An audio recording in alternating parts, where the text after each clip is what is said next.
It's our purpose to bring to bear the principle of common sense and rational discussion to the issues of our day.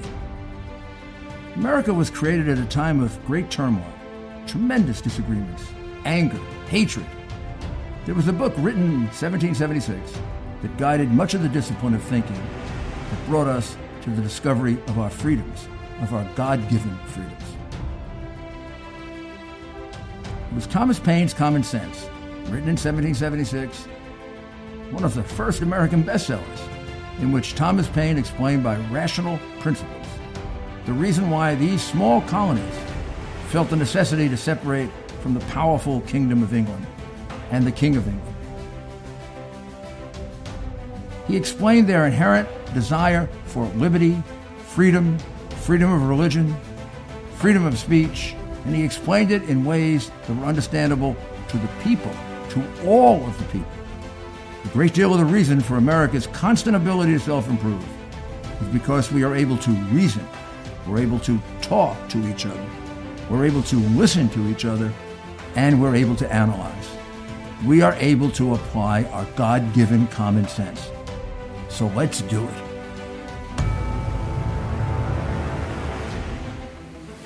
Hello, it's Rudy Giuliani, back with Rudy Giuliani's Common Sense. And today we have two guests that are very special, and two guests that will give us a great deal of, I think, information that we might not be able to ordinarily get from people that are very, very close in government and politics. The first one is Congressman Dan Crenshaw, who's fairly new to the Congress, from Texas. He was a war hero, a Navy SEAL, lost the sight of one eye. But he's been remarkably articulate, remarkably visible, vocal, and constructive in his few years in the Congress, and has emerged, even at a young age, as I think he's 36, as a very, very positive leader for the present and for the future. So Dan's views on things are very much sought after, and he particularly is engaged in foreign policy, and his views on this epidemic, how it's being handled, how we can make the transition from shutdown to vibrant economy, which is like a gap that seems that you can't span it, but you can if you do it in the right way. And Dan has been one of the few that's been talking about that from the very beginning. Did not oppose the shutdown, saw it as necessary to stop what seemed to be an out-of-controllable contagious virus, but also said from the very beginning, please do not mistake the fact that you pay a price for this. And the price that you pay is not just in dollars and the economy, but it's in human life. It's the people who are shut in, who are fragile. It's people who are shut in who can't handle it, either from an emotional or physical point of view. Your suicide calls have gone up. Depression has gone up. Other untoward behavior has increased. Domestic violence. All of this is necessary to understand so that you don't carry on the shutdown for longer than is really necessary. There's a balance that has to be struck. Dan seems to be one of the few that has the courage to talk about it. He also has a pretty good understanding, because we're going to be talking about this now quite a bit more, about China's role in this. How accidental was it? How deliberate was it? And one thing it was for sure, it was crooked because they covered it up, even if it was an accident. And the covering up, I believe when we start counting it, could have cost millions of lives. Of course, to China, that doesn't matter. China is an atheist, communist regime with no regard for human life. This is the country that used to kill baby girls. And a couple million here, a couple million there, in a country that has 700 million people that are in dire poverty. There isn't the same, don't assume the same outlook on human life that you have as a member of Western civilization. Then we have Gina Loudon, and Gina Loudon is one of the more prominent women in our party, in the Republican Party.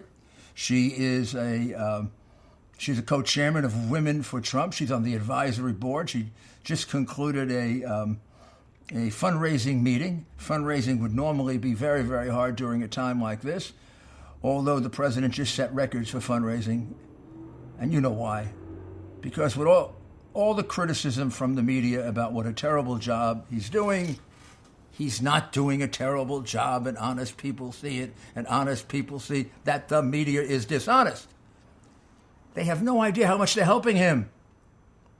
So the American people who don't have much money right now, go in and pull out $5 or $10 or 15 or 20 and send it to him. This was, I believe, 220 million, most of it in small dollars. Most of it the people saying, we know our president's doing a great job, and NBC, you're lying. That's what it is. Maybe it'll stop one of these days.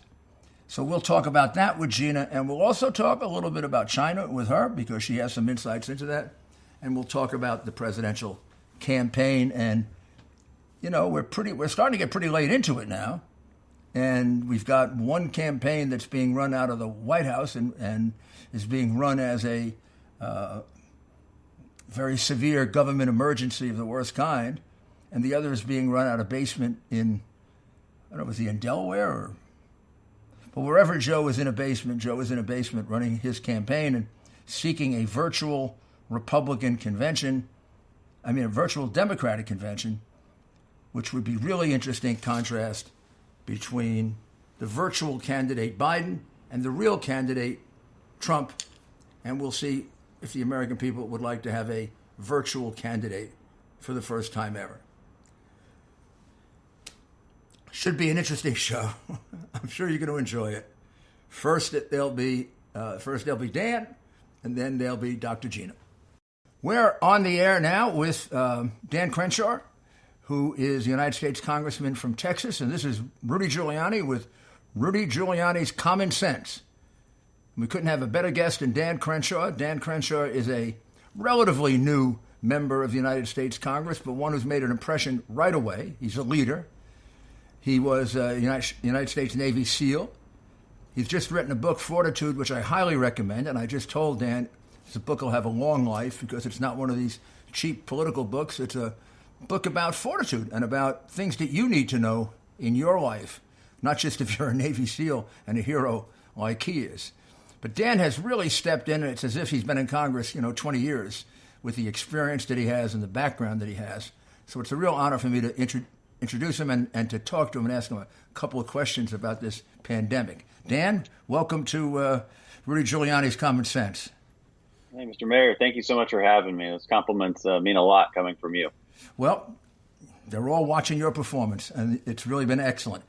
I know, Dan, you have spoken a bit, more than most of your colleagues, about the need to fight COVID-19, the worst pandemic, I guess, that we've had in our lifetime.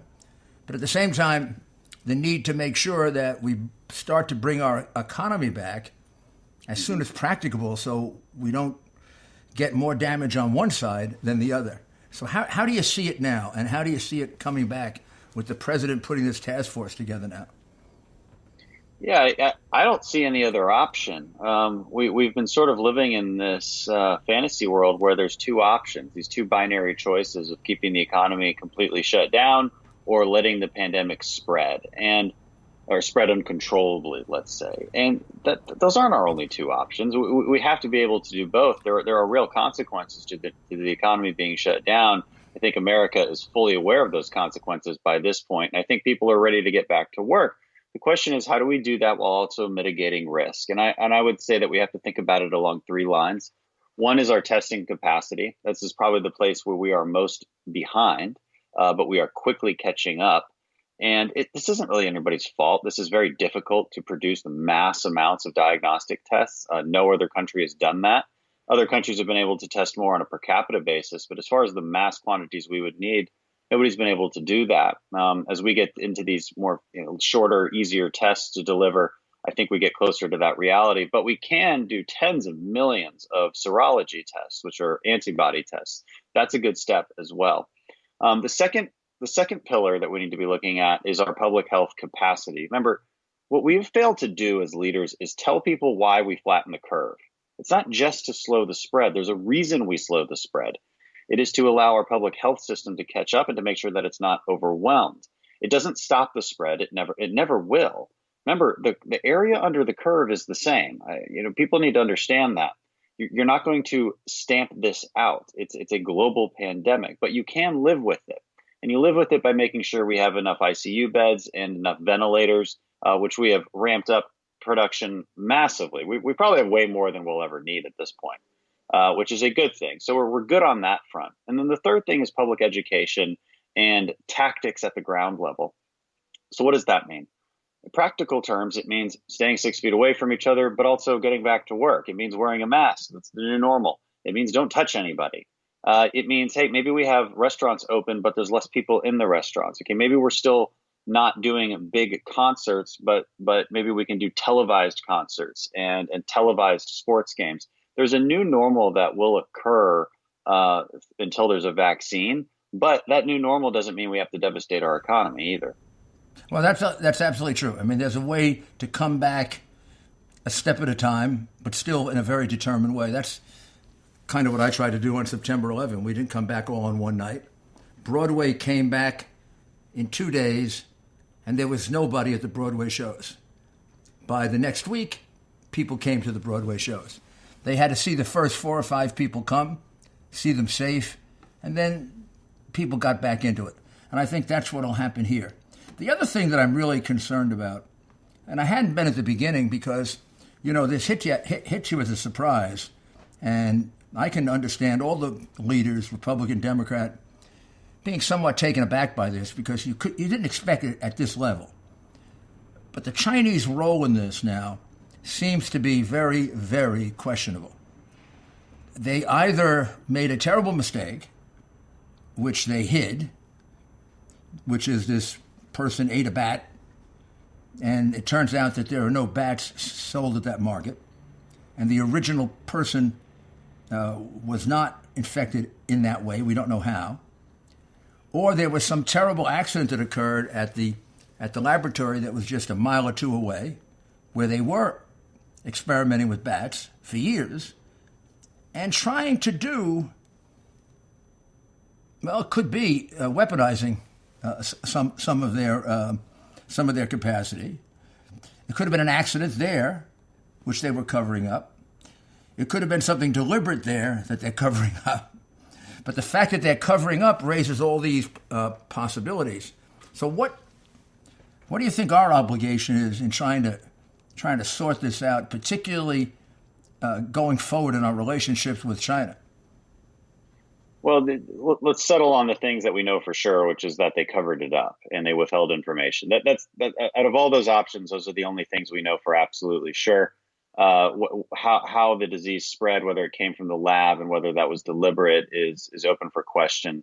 I tend not to believe that they deliberately let loose the virus because it obviously I don't see any benefits for China there in the long term.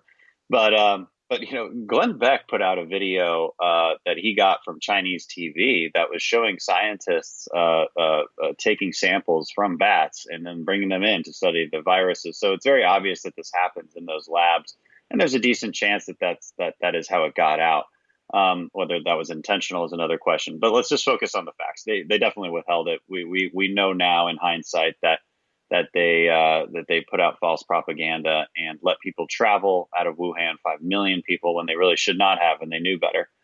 So what are the consequences for that? Well, that's where we get into the technicalities. I think there's plenty of political will to make sure that they pay those consequences. The question will be, how do we make them pay without doing extra damage to ourselves? I mean, that's always the question, frankly, with respect to China, whether it's with regard to trade or intellectual property theft or investments or whatever it is. And this is a time for a lot of smart people to get together and start throwing around those ideas. And that is happening on a broad scale.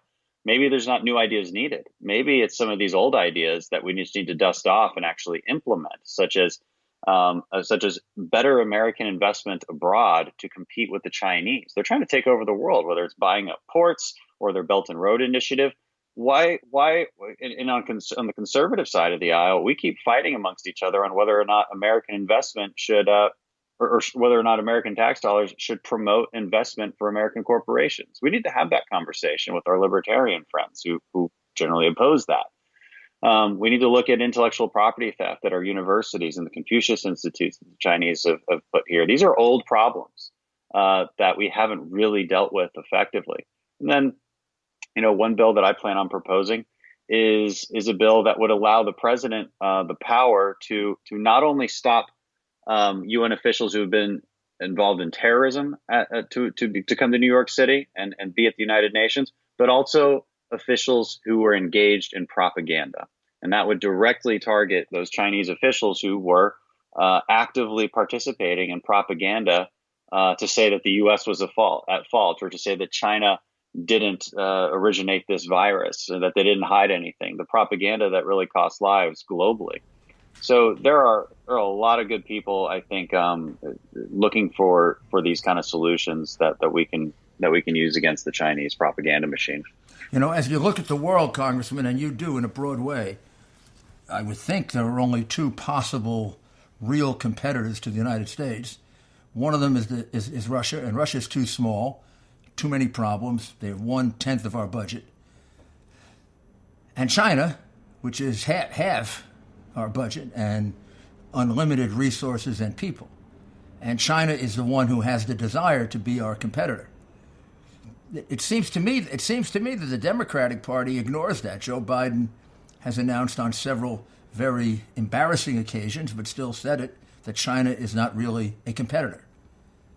Well, the Democratic Party is very opportunistic. They've never operated off of a set of principles, and so their opinion will change based on what our opinion is as conservatives. I think that has held true for a very long time, especially with respect to foreign policy. There isn't a set of guidelines that help inform their decision making or policy making. And so that's why you're seeing the flip flop on things like China and Russia. On the one hand, Barack Obama will say that Russia's, hey, go back to the Soviet era, or if you're concerned about Russia, or what did he say? The Cold War called. They want their policy back, and then all of a sudden, Russia's the big deal again. It's total political opportunism. The reality is, China is indeed a competitor and an adversary, and an increasingly bad actor on the world stage. I think for a long time, the American way was to hope that China would change and develop into a responsible global partner, and that has turned out to be not true. It's just not true, and it's time to accept that. And it sucks. I wish it were true, because they would make a great global partner. They really would, but they don't, and that's just the truth. With Russia, they're just powerful enough to be a nuisance. They are declining power, and they act like it. For reasons that frankly I think confuse a lot of us with Western states of mind, because again, most of these countries have the potential to be good, responsible global partners. It's just a matter of choice, but their interests are simply different, and these are realities that we have to accept. So, Congressman, how do you see the way in which this pandemic, which of course is mostly and mainly a tragedy, but we are in a political year, it is going to have a political effect. There's no way this pandemic isn't going to reflect itself in November at the ballot box. How do you see the politics of this playing out? Well, it's a little too early to tell. The media is trying their hardest to make this seem like a massive failure on the part of the Trump administration. And I think objectively, that just isn't true. Objectively, you can't look back in time and say a different administration would have done anything differently or been differently prepared. Well, actually, except in one case. We know for a fact that a Biden administration or a Pelosi administration never would have restricted travel from China on January 31st. We know this because they've said so. So that on that respect, they should lose. But I think their behavior has been abhorrent. I don't. Again, I wrote this entire book about outrage culture and the need for us to look into the facts unemotionally, and we are failing to do that. Our media is certainly failing to do that, and they're doing so to attempt to sway public opinion, and with 2020 elections in mind. And frankly, I think it's deplorable. It's despicable. It shouldn't be done in a time of crisis. And do you think it's having effect? It might be. I'd have to look at polling. It does seem like the approval ratings have gone down after 2 weeks of nonstop barrage from the media against the president. claiming that he's killing people, claiming that, he hits Trump's virus. I mean, these things do start to have an effect on people. Now, you're really targeting a very select part of the population, because the reality is that Democrats and Republicans are going to vote their way. And so you're really looking at the moderate voters who are swing voters, and it's a very tiny slice of the pie, and it's hard to say where they go right now. Yeah, it is hard to say, and the election is, believe it or not, a long time away, although people don't realize that a lot's going to happen between now and then. And it's hard to believe this, but they could be voting on something different. I remember when I ran in 2007 in the primary, it was all about the war on terror. And we were all campaigning on who had the best plan, who had the best surge. All of a sudden, domestic crisis, everybody voted on the economy.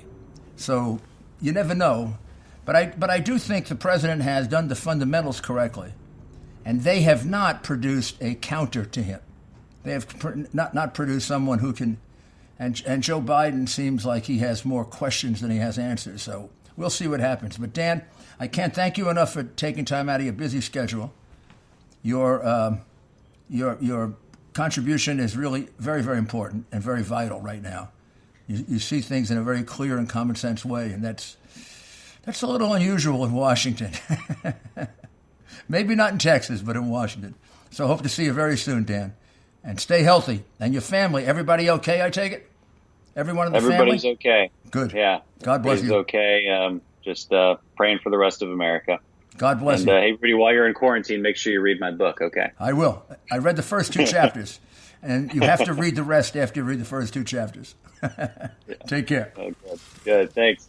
And now we will take a short break. Hi, this is Rudy Giuliani, back with Rudy Giuliani's Common Sense. And we have an exceptional guest for you.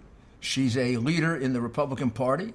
She's someone who is part of the advisory committee for re-electing President Trump, and she played a very large role in electing President Trump in the first place and as one of his important advisors. She is the co-chairman of Women for Trump, which is a very important organization because a lot of people would like you to think that no women support Trump, which I think Gina and her colleagues make a very, very good case is not true. And she just happens to be one of the most knowledgeable people in Washington and in the United States. So it's a great honor to have her with us. Thank you. Honor to be with you, Mayor. It's an honor to have you with us. You just finished a meeting of the fundraising committee for the Trump campaign.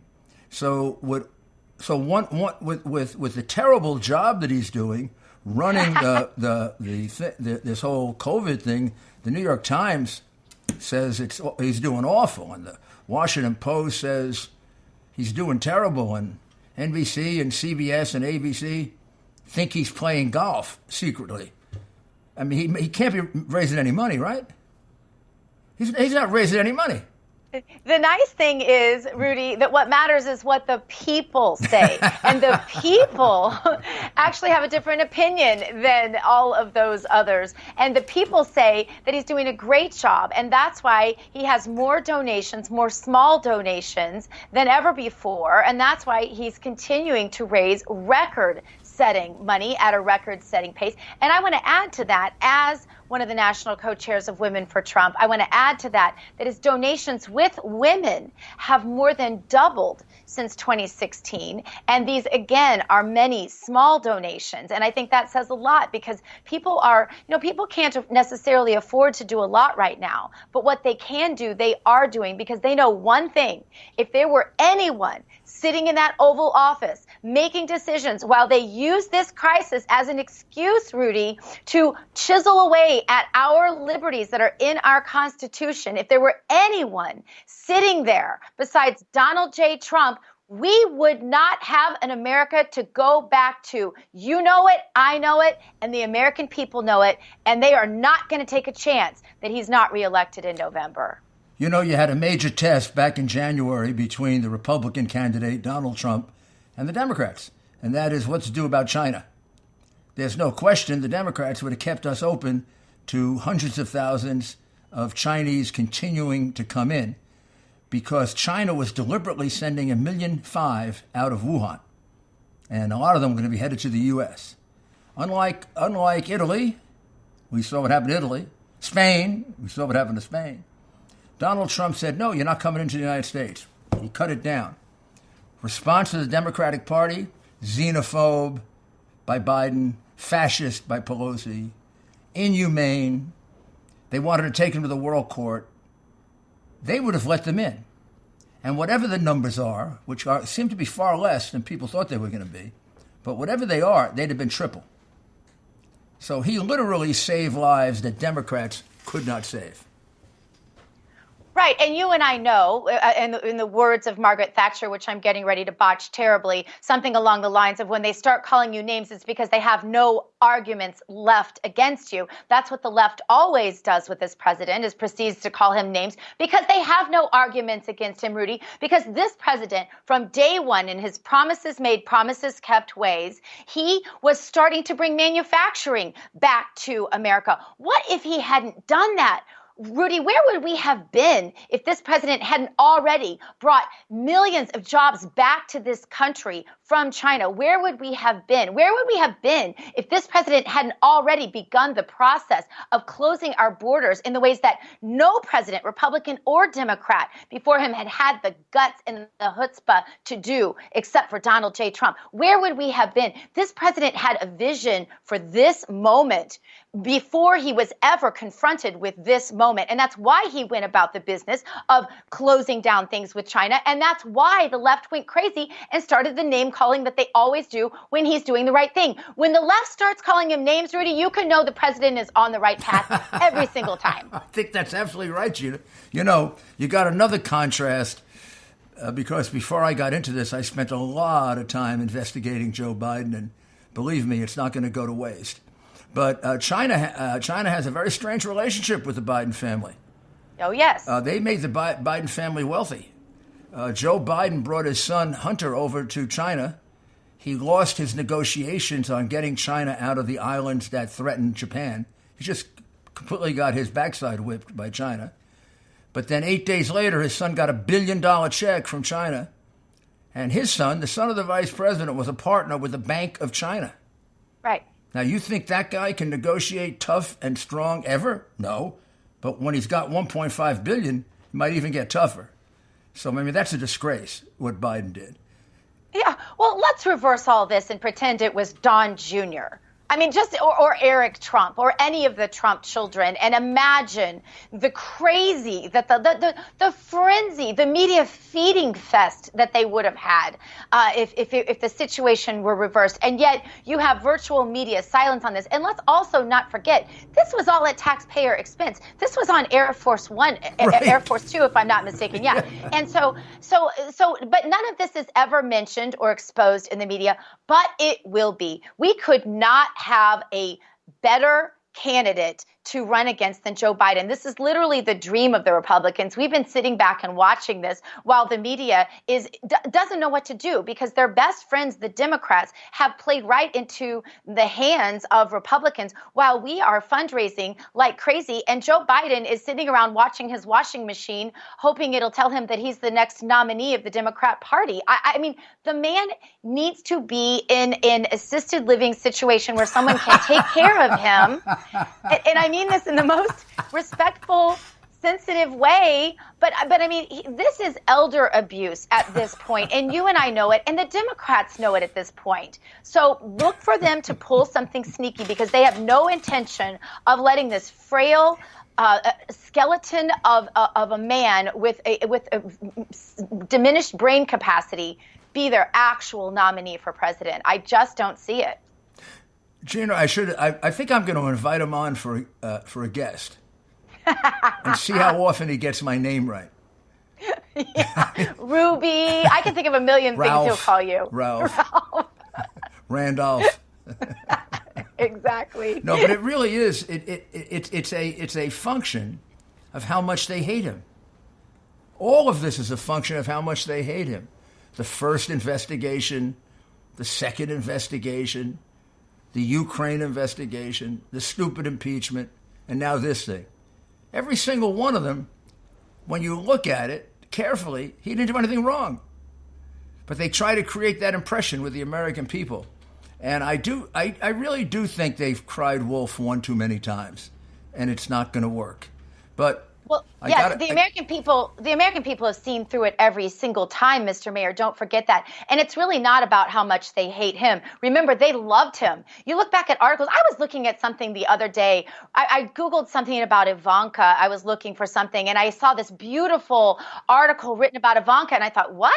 It's some typical fashion magazine or something. And I thought, they wrote a nice article about Ivanka. Wait, what's wrong here? And then I realized, of course, it was just exactly like 4 years old. And I thought, oh, of course, because she was a fashion icon 4 years ago before the president was elected, right? And they could still write nice things about the Trump family. It's not the Trump family that they hate. It's us that they hate. It's our liberty that they hate. And they only hate them because it's a way to hurt us. So never forget that, because if the Trump family were gone today and we ever let them actually take them down, they would just come after us a different way and our liberties. Gina, that's a very, very good point. If Donald Trump had run as a Democrat, it might have been a wholly different situation for him. Yeah. Yeah, if he had run as a Democrat, they'd be heralding him and how great he was. He'd be the greatest president since FDR. That's exactly and I right. I knew that when I was mayor. I ran as a Republican. I turned the city around in 4 years. Yes, I you reduced did. crime. I reduced crime by 40% in 4 years, eventually 60. Changed welfare by 1 million. On and on and on and on. The New York Times wrote this editorial like, "Well, you have no choice but to vote for him." Had I been a Democrat, they'd have said I was the greatest mayor since LaGuardia. I had no doubt about it. But, you get used to it. I think that's why we fight better than they do. You can't beat him. You can't beat him. You can't beat Trump in a fight. I'm telling you, you can't beat him. But the other thing about you, Mr. Mayor, that you have so much in common with our president is that they can't control you. See, they want to know that you're just going to hand out city contracts to them because they can pay you off. They want to know that business is going to happen the way it used to happen. And as somebody who's been inside politics, remember, I'm married to a former state senator, and so I've seen it enough on a firsthand in a firsthand way that I know that what it really is about is them being able to control you. And the media is part of that whole circuit, and they like the way things worked before. And this is on both sides of the aisle, by the way. This is why we see the rhinos and the never Trumpers and the people that come out against the president that are sometimes from our own side of the aisle. And they did this to you too, Rudy, and this is why you know and relate so well to the deep state that's trying to destroy this president, because it's the same people. On a lesser scale, I went through this. I never thought it could be worse. And then I look at it with Trump and I say, oh my God, I got nothing. I was like Mickey Mouse compared to what he goes through. But it's remarkable that he handles it. It's also, he's got the most loyal supporters, not just you and me, but millions of them. Because I think real people who talk straight English, right, tell things like they are, just respect him. They respect him. They say, I got a real person there as a president, and he's fighting for me. So how does the campaign look? You get a good chance to see the inside of it. How does it look? Does it look enthusiastic and strong, and even with all this distraction? It looks fantastic. The president, I believe, is always in his element when he has a fight, and you've known him a lot longer than I have, Mr. Mayor, and you know that he is a scrapper, and the bigger the fight, the better he shows up. And so I have no doubt that this president, he would be winning no matter who his opponent was, but given that it might actually be Joe Biden at this point. But, this is the thing. We're going to fight like we have the strongest, most mentally fit, most physically fit opponent that we could possibly have, because we have every intention of winning no matter what possible pivots this race could take. And we're going to be prepared in every way, shape, and form. And we plan to come out totally victorious because we know that this president's second term is going to continue what he built in the first term. And it's going to mean all the difference to the future of America. And we know that without his second term, he can't complete what he started in the first term. And especially now that the Democrats have shown they are literally willing, and we knew this, we knew it, but we hadn't really seen it like they've shown it now with this whole COVID-19 thing.